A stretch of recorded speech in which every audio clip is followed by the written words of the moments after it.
Bundesliga stars Jadon Sancho, Weston McKennie and Marcus Thuram have used their platforms to call for justice for George Floyd, the black man killed by police in Minneapolis last week, whose death has sparked protests and riots across America.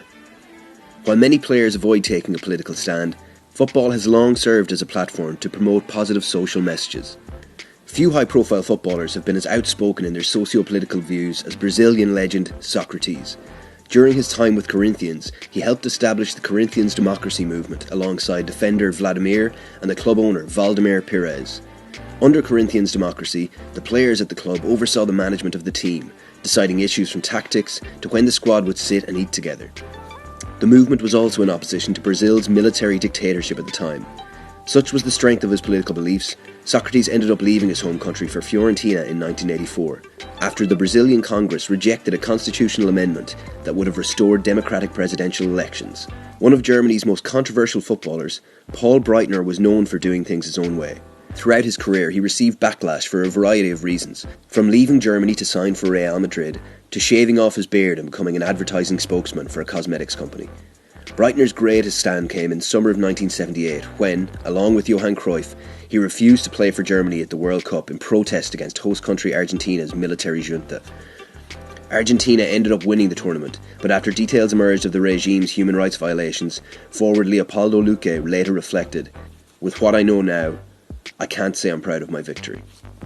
Former Liverpool striker Robbie Fowler is not known for his strong political beliefs, but in 1997 he showed solidarity with the city's dockers who were in dispute with employers.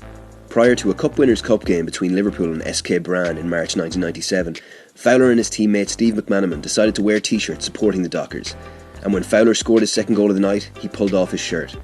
Beneath it was a t-shirt bearing the words, "Support the 500 sacked dockers." He was fined £900 for his protest, but stood by what he had done. "The dockers were getting a lot of stick for what they were doing, and what they believed in," said Fowler, "but we believed in what they were trying to do." Few current footballers provoke a strong reaction for their political views as Stoke City's James McLean. Born in Derry, McLean has refused to wear a poppy on his shirt on Remembrance Day throughout his career, due to the British Army's role in what were known as the Troubles in Northern Ireland. McLean grew up on Derry's Cregan estate, where 6 of the victims of Bloody Sunday had lived.